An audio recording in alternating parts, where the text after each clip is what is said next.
क्या ये सही बोल रही हैं कि आगरा में ले जाकर आपको पागल खाने में भी भर्ती कराने की कोशिश की गई थी? हाँ, ये बिल्कुल सही है।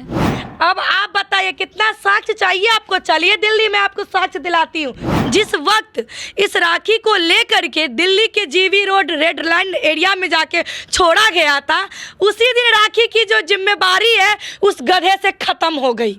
ये दरिंदा इंसान हमारे बेटी को जान से मारने के लिए तैयार है। हमारे दोनों नाती को गायब कर दिया, हमें बार बार सताने का कर रहा है और बार बार धमकी भी दिया करके तुम सबको उड़ा दिया जाएगा। कितना भी कोई लाचार बाप क्यों ना हो, वो भीख मांग लेगा, लेकिन बेटी को न्याय दिलाने के लिए हर दर भटकेगा, हर जगह जाएगा, लेकिन पीछे नहीं हटेगा। आप एक संस्कार देखते होंगे, आप कहते हैं संस्कार, संस्कार आप देखिए कि जब से राखी आपके पास बैठी है, क्या आप बताइए कि इसके सर से एक बार भी पल्लू गिरी है? अगर ऐसे ऐसे लोगों को न्याय नहीं मिलेगी तो फिर न्याय मिलेगी किसे? फिर कानून व्यवस्था किसके लिए? ये तो इस बात से बहुत अफसोस हो रहा है कि माँ बाप सामने बैठे हैं और हम बात ऐसी कर रहे हैं, जीबी रोड के बारे में बात कर रहे हैं, लड़की को बेचने के बारे में बात कर रहे हैं, हम उसको नंगे होके नहाते हुए जो ससुर देखते हैं उसके बारे में बात कर रहे हैं। आपकी शादी कौन से साल में हुई थी? 26 जनवरी को 2015 में शादी हुआ था। 8 साल आपने बर्दाश्त किया है उन लोगों का, जो भी ये सारा कार्यक्रम चलता रहा, ये लोग आपको प्रताड़ित करते रहे, मारते रहे, पीटते रहे और इस तरीके से आपके साथ सलूक करते रहे। आप 8 साल बर्दाश्त किए हैं इस चीज़ को? हाँ, बच्चे को मुंह देखकर बर्दाश्त करने पड़े, करे से मतलब बच्चे के मुंह देख के मतलब करना पड़ा बर्दाश्त की। कोई बात नहीं, अभी दुख है, कोई बात नहीं, मेरे बच्चे बड़े हो जाएंगे तो इतना मतलब दुख नहीं होगा। अब बच्चे को भी छीन लिया गया आपसे? बच्चे को भी छीन लिए वो लोग। क्या बोलना चाहिएगा सर? हम क्या बोले, हम तो ये हमारे क्या कहते हैं परमिला झा, प्रियंका झा से मैं बार बार आग्रह करना चाहूँगा कि मुझे वो न्याय मिले, मुझे बेटी का न्याय मिले, उसको जीवन दान मिले। मैं एक नेपाल का रहने वाला हूँ। अब हिंदुस्तान में मेरा जो है सो बेटी का शादी हुआ, हमारे बेटी दामाद, बड़ी वाली बेटी और बड़ा वाला जो है दामाद है, उन्होंने मेरे गरीबी के कारण उन्होंने अपने यहाँ सब कुछ शादी किया, सब कुछ जो है सज धज किया, हर कुछ मतलब संस्कृति रीति रिवाज से, हमारा जो कल्चर है उसके मतलब संस्कृति सभ्यता के मुताबिक। और वैसे हालात में ये दरिंदा इंसान हमारे बेटी को जान से मारने के लिए तैयार है, हमारे दोनों नाती को गायब कर दिया, हमें बार बार सताने का कर रहा है और बार बार धमकी भी दिया करके तुम सबको उड़ा दिया जाएगा, तुम सबको उड़ा देंगे। 8 साल आपकी बेटी उनके पास रही, कभी ऐसा महसूस नहीं हुआ कि मेरी बेटी परेशान है, उसको पहले ही वहाँ से लेकर आ जाए? जब से मैं परेशान मतलब समझने लगा इसका परेशानी को, तब से मुझे बेटी के पास जाने नहीं देता था, बात करने नहीं देता था, इसको तो घर में ताला बंद करके रखता था। दोनों बच्चा जो हमारा नाती है उसको नहीं जब साथ में मतलब उसको जब अपने मम्मी के साथ नहीं, मम्मी के सामने नहीं जाने देता था तो मुझे क्या बात है। मैं तो आपसे इनके जो पति थे उनसे बातचीत हुई? क्या आपसे बातचीत हुई? वो बातचीत करने के दौरान वो तो दरिंदा इंसान है, दरिंदा का बेटा दरिंदा, उसका सारा खानदानी उसका दरिंदा है। मेरे साथ वैसा ही सलूक किया कुछ, और बगैर गाली गलौज का और बगैर मारने का, थप्पड़ का बोला। आपके साथ भी मारपीट हुई? हाँ, मेरे साथ भी मारपीट किया। क्या ये सही बोल रही हैं कि आगरा में ले जाकर आपको पागल खाने में भी भर्ती कराने की कोशिश की गई थी? हाँ, ये बिल्कुल सही है। आप पहले तो इस लड़की को देखिए कि किस तरीके से ये बैठी हुई है और कहीं आपको कोई क्लू मिल रहा है कि ये पागल है, मानसिक रूप से बीमार है? आपको लग रहा है क्या इनको देख के? सुनिए ना, हम यही कहना चाहते हैं कि जिस हॉस्पिटल में इसके पागल होने के लिए पर्ची कटाया गया और 2 दिन के बाद इससे डॉक्टर ने पूछा, क्या जी राखी आप टूटा हुआ चप्पल खा लेती हैं, सड़ा हुआ टूटा हुआ झाड़ू खा लेती हैं? तो इसने कहा नहीं मैडम, मैं क्यों खाऊंगी मैडम, मैं पागल हूँ क्या? तो वो लड़का ने कहा मैडम कोई बोलता है पागल जो मैं पागल हूँ? तब ये कही डॉक्टर को, मैडम क्या मैं आपको लग रही हूँ कि मैं पागल हूँ? अगर आपको लग रहा है कि मैं पागल हूँ तो आप मुझे भर्ती कर दो। ये लड़की को जबरन वहाँ पे पकड़ लिया गया, लड़का पकड़ लिया अपने हाथों से, वहाँ के नर्स इसको पकड़ लिया, ये दोनों चप्पल पाँव का छोड़ करके और ऐसे खींचातानी करके वहाँ से भागते भागते निकली हॉस्पिटल से। अब बताइए इतना नीच हरकत कौन करता है भाई? कौन इतना नीच हरकत तक गिरता है? और दूसरा कोई कहेगा कि मैडम आपको दूसरा पक्ष भी सुनना चाहिए, तो मैं उन लोगों को यही जवाब दूंगी कि आज जो राखी यहाँ बैठी है ना, वो दूसरा पक्ष की भी गवाही बखूबी दे रही है कि वो दरिंदा आज दिल्ली फरार है। उतना ही नहीं, जहां वो रूम लेके दिल्ली में रहता था और जिस रूम पे इसको ले गया था, उस रूम के ऑनर को और उस फ्लैट में और भी लोग थे, उस लोगों को बोला क्या कि ये जो लड़की है वो मेरी बेटी है। ऐसा बोला कि आप उनकी बेटी हैं। हाँ, ये बोल रहे थे कि ये मेरी बेटी है, दूसरी औरत के लेकर आ रहे थे। उससे पहले राखी को जो जिस हरकत के लिए उसको दिल्ली लेके गया वो लड़का, उससे पहले उस रूम पे एक औरत आती थी जो बीबी का, बिल्कुल उसी के साथ, लड़का के साथ, जिसको बीबी का दर्जा दे रखा था, इसलिए ये बेटी बन गई। इसीलिए ये वहाँ पे बेटी बनी। और इसको कैसे पता चला? क्योंकि वहाँ पे जब लड़का इसको अरे सरेआम मारता था, रोड पे मारता था, घर में मारता था, कहीं भी बैठा है वहाँ पे मारता था। तो जब इसको मार रहा था ना, तो रूम ऑनर सारे लोग जो आया बोला अरे क्यों मार रहे अपने बेटी को, ये क्यों मार रहे अपने बेटी को? तो ये बोली बेटी, बेटी कौन है यहाँ? मैं तो इनकी पत्नी हूँ। तो बोला क्या तुम पत्नी हो इसकी? तो हाँ थी। तो बोला बेटी है मेरी। अब आप बताइए कितना साक्ष्य चाहिए आपको? चलिए दिल्ली में आपको साक्ष्य दिलाती हूँ, चलिए उस पागल खाना, चलिए उस पागल वाले हॉस्पिटल, मेंटल हॉस्पिटल, मैं आपको साक्ष्य दिलवाती हूँ। साहब, कितना भी कोई लाचार बाप क्यों ना हो, वो भीख मांग लेगा, लेकिन बेटी को न्याय दिलाने के लिए हर दर भटकेगा, हर जगह जाएगा, लेकिन पीछे नहीं हटेगा। बिल्कुल आज वही बाप भीख मांग रहा है अपनी बेटी को न्याय दिलाने के लिए। और मैं बता दूं कि राखी को लोभ नहीं है उसके परिवार से, ये चाहती है कि मेरा जो 2 बच्चा वो लोग छीन लिया है, मेरा 2 बच्चा वापस कर दे। और वैसे परिस्थिति में इनको एहसास हुआ कि आपसे बहुत बड़ी गलती हो गई है, लड़के के चुनाव में बहुत बड़ी गलती हो गई। लड़की के चुनाव में मैंने बहुत बड़ा गलती किया, बहुत बड़ा गलती किया, जो समझ नहीं पाए हम किस तरह का ये दरिंदे का औलाद है, दरिंदा है, इसका खानदान इसका दरिंदा ही है, केवल दरिंदा शब्द हरामी नंबर 1 है वो। अब आपकी बेटी आपके पास से सुरक्षित है, अब आपका कभी ऐसा भविष्य में अगर मौका मिलता है कि इसको वापस भेजा जाए, क्या भेजेंगे? नहीं, मैं नहीं कह सकता हूँ, हमारी बेटी की मर्जी है, वो अपना बेटी बोले। आपको मैं यहाँ काटना चाहूंगी सर, इतना ज़्यादा जलील हो चुकी है आपकी बेटी। हाँ। उसको बेचने की कोशिश की गई है। आपकी बेटी अगर बोलेगी तब भी आपको नहीं भेजना चाहिए ऐसे लोगों के पास। मैं अपनी बेटी का खुश चाहता हूँ, मैं खुशी रहे ताकि मैं भी खुशी रह पाऊँगा, मेरा दोनों नाती ये सब सुखी होके मतलब ये इसके पास आए। मैं यही आप लोगों से साग्रह निवेदन करना चाहूँगा।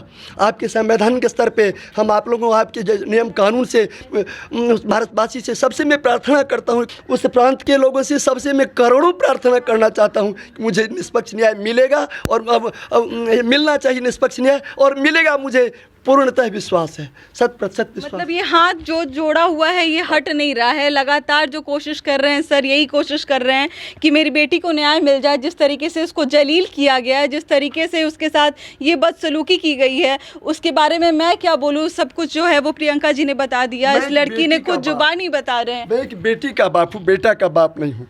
मेरे पास 3 लड़की है, इसके लिए मैं आप लोगों से साग्रह अनुरोध कर रहा हूँ, साग्रह प्रार्थना कर रहा हूँ। मैं बोलूँगी सर कि आपको रोने की ज़रूरत नहीं है, हाथ जोड़ने की ज़रूरत नहीं है हमारे सामने। आपको न्याय, हमारी बेटी को न्याय, निष्पक्ष न्याय मिले, आप सबसे यही मैं प्रार्थना करना चाहता हूँ।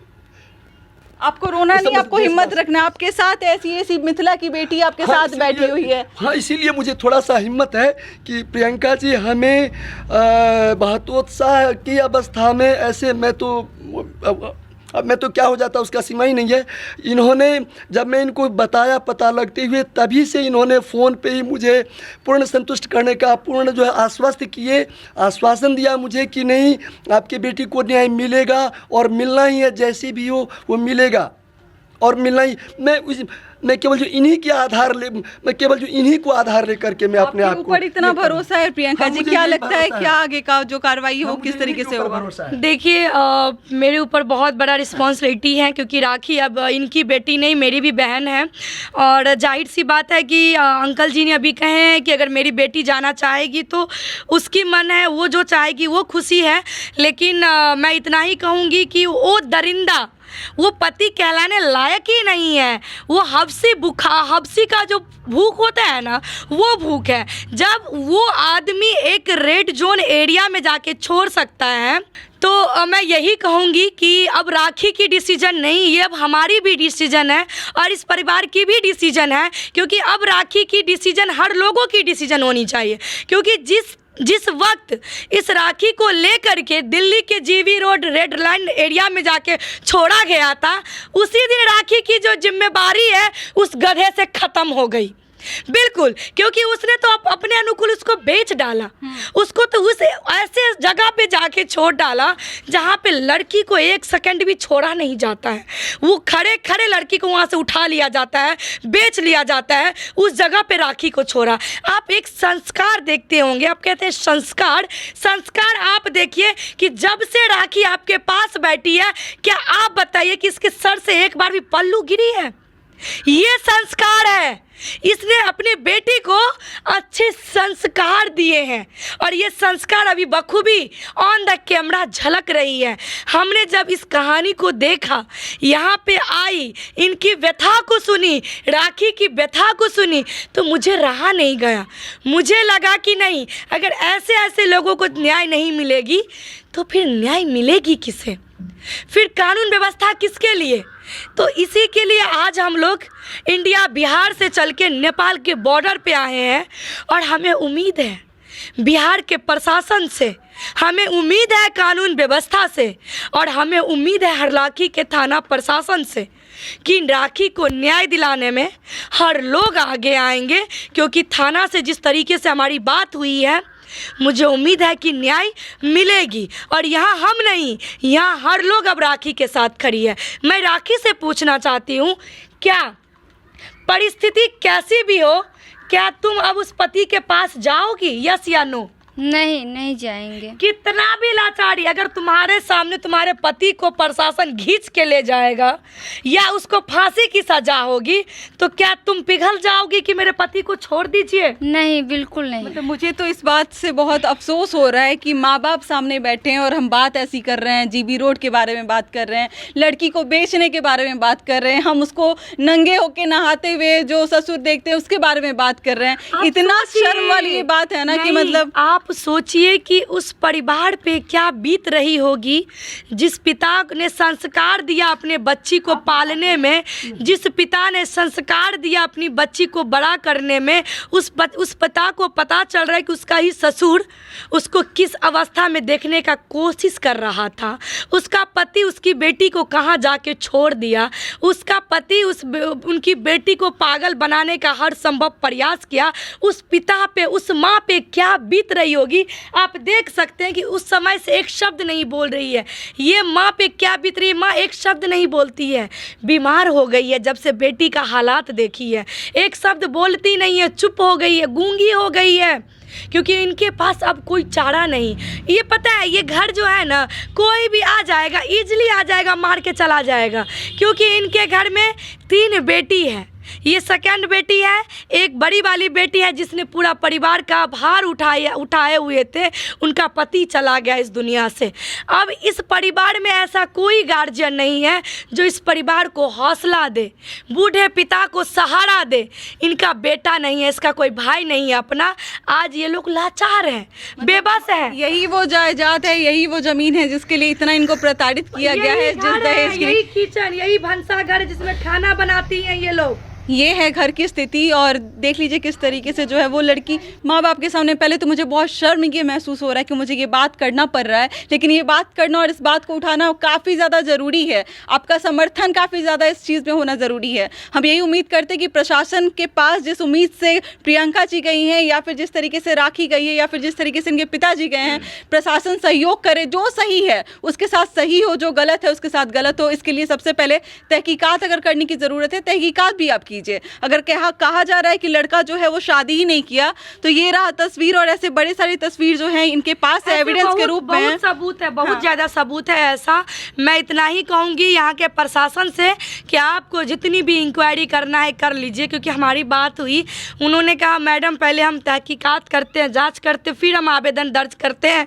हमको तो हंसी आ रही है कि घटना घट रही है, बातें चल रही है, आपको आवेदन दिया गया, लेकिन वो पहले तहकीकात करेंगी, जांच करेंगे फिर आवेदन दर्ज करेंगी। चलिए, मौका दीजिए उनको तहकीकात करने के लिए। जो सही है वो सही रहेगा, जो गलत है वो गलत रहेगा। बिल्कुल। देखिए, मामला वो नहीं है कि तहकीकात किया जाए। पहले अगर आपके पास आवेदन दिया गया है तो आप पहले आवेदन तो दर्ज कीजिए। आवेदन दर्ज करने के बाद आप तहकीकात करेंगे। पहले से तहकीकात कीजिएगा, पहले आप जांच कीजिएगा। आप पहले आवेदन दर्ज कीजिए, मामला क्या है, फिर जा करके जांच कीजिए। गलत है मामला तो आप केस को फॉल्स कीजिए। यही ना कर सकते हैं कि पहले जाके आप जांच कीजिएगा और तब आकर के केस दर्ज कीजिएगा। तो उनको साफ तौर से पता था कि इसके आगे पीछे कोई नहीं है, लेकिन अब इसके आगे पीछे बहुत सारे लोग खड़े हैं। हम हैं, सारे लोग हैं, आप हैं। अब इनकी लड़ाई इनकी नहीं, हम सबकी है। इनको 2 बेटा जो उस लोग छीन लिया है वो 2 बेटा बखूबी मिलेगा। हम लोग हर संभव प्रयास करेंगे।